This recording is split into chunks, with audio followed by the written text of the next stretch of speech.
Hey, welcome back to an all new episode of Construction Secrets. Can't get this phone to stay up. With me, David Wintzer. As always, you can go over to davidwintzer.com to get your free downloadable templates. All I ask in exchange is that you like, subscribe, and of course, share this YouTube channel with your friends. Today, I want to talk about knowing your self-worth. First of all, for those of you that don't know me, I'm a residential general contractor here in the beautiful town of Park City, Utah, where we build multi-million dollar luxury ski homes.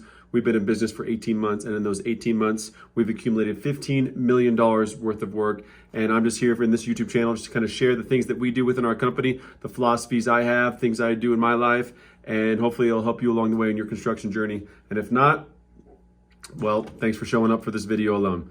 So that being said, today I want to talk to you about an individual that reached out to me via YouTube comment, and they asked if I can do a video about knowing your worth in the construction industry. This particular individual had a family member that was managing multiple properties, 1 to 2 hours for each property, and the company he worked for had just laid off one of the superintendents, and therefore he's been doing this individual's been doing all the remaining work, all the overload of work, everything in addition to what that superintendent who got fired was doing as well.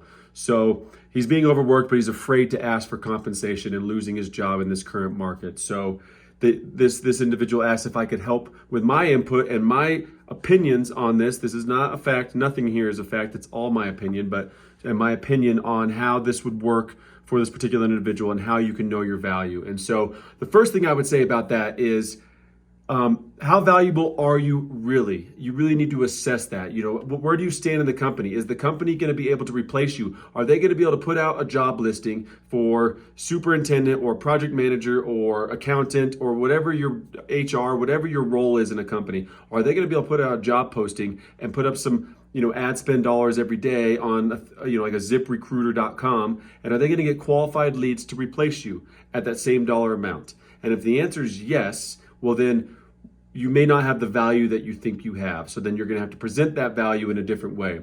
If the answer is no, they can't replace you. You know the system in and out. They rely on you a lot. And a lot of the things that you do are either in your head because this company doesn't have a good system, or you've been doing it for so long and no one knows it better than you do because you wear so many hats in the business. You're like the entrepreneur of that sector of the business. Then you become more valuable.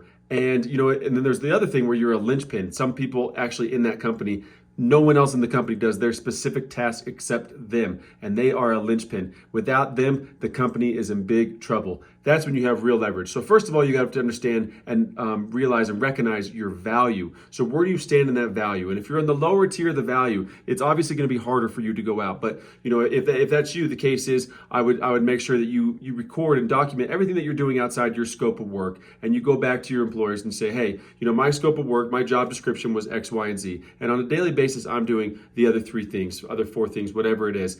However, someone else can be replaced to do that. But if you guys like work with me, if if you're providing value in the sense of having a good attitude, showing up on time, doing the job to completion every single day without having to be told more, well, yes, you're replaceable, but you're also valuable to the company because you're not a thorn in their side. You do the job and they don't have to manage you very well. So that alone is a way to stand on a leg and ask for compensation.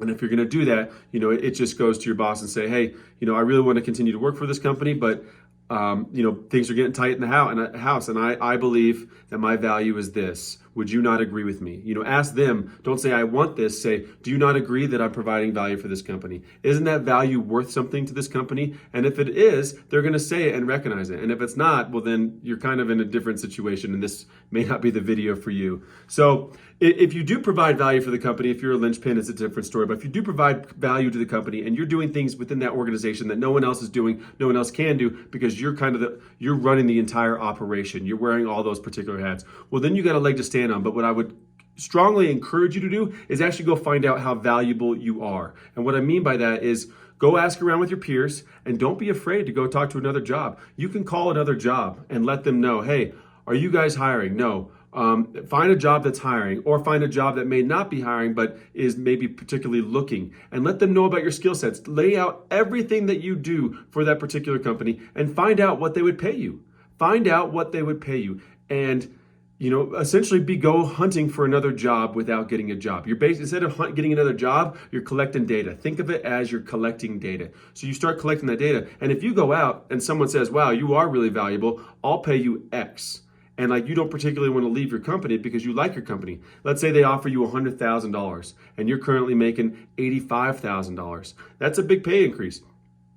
That's the leverage you need to stand on. So go out and find out with the market, collect the data of actually what your value is, because without that, you don't really know. Maybe your employer is paying you more than they should than your competitors. Maybe all your competitors come back and say, we'll pay you $75,000. Then you might be in trouble because you're getting paid more than, quote, the value of who you are as that particular position in the current marketplace. But if someone's willing to offer you more money, you can use that as leverage to go back to your company and say, hey guys, I want to let you know I've been approached by other companies and they have offered me $100,000 and I'm going to have to take it. I really want to work with you guys, but I'm going to have to take it unless you guys can offer me something better. And and not even match it. I don't want you to match it. I want you to, if you guys think I'm valuable enough, I want you to offer something better. Offer me $105,000. Give me what I'm worth, because clearly this individual thinks I'm worth that much more. So I would hope that you can do the same. So find out what you're worth inside the marketplace. That's a great place to go. That's a great place to assess. That's a great place to understand your market value. And then when you come in, and if you're in the linchpin, like in this particular instance, he's overworked and he feels, so he probably falls more in the category of he's doing a lot of work. He's overworked. He's taking on another person's job. He's working overtime and he's not getting compensated for that.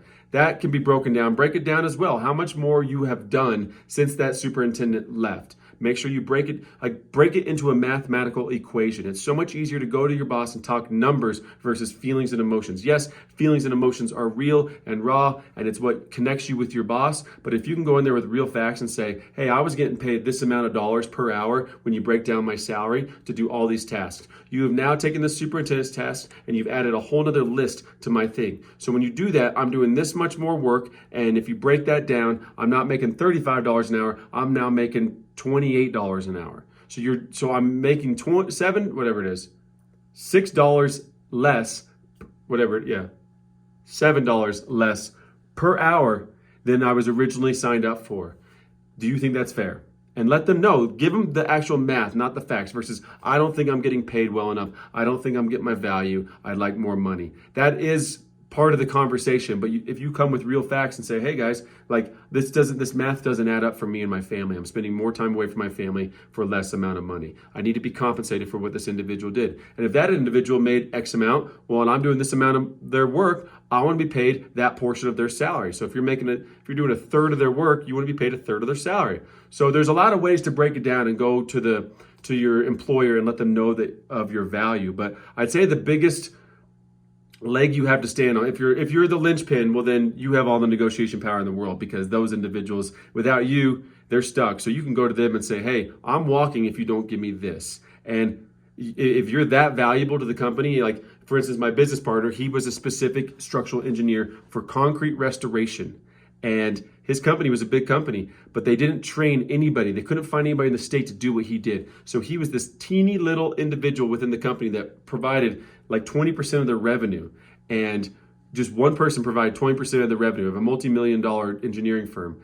And without him, they lost that revenue. It didn't even exist anymore without him. So that gave him a ton of leverage to say, hey, I'm making you millions of dollars here. I need to be compensated more over here, because at the end of the day, you're only making X amount less of that huge division of your company, i.e. 20% of your bottom line or your revenue stream. So that's what the linchpin can do. But most people are going to fall in the category in the middle, I believe. And so I would say, go out and find your actual value, your worth. Make sure that you go within the industry and you find out what people are willing to pay you for your services, for what you're currently doing. And then that's going to give you a good idea of if you have a valid case to go to your boss. And if you do have a valid case, well then rewind 2 minutes before this and you'll have a little bit of information of how I think you can go to your boss and get some more value out of that. And at the end of the day, what I would say to every single individual is, it never ever hurts to have a conversation. And unless your boss is a real dick or like a big asshole,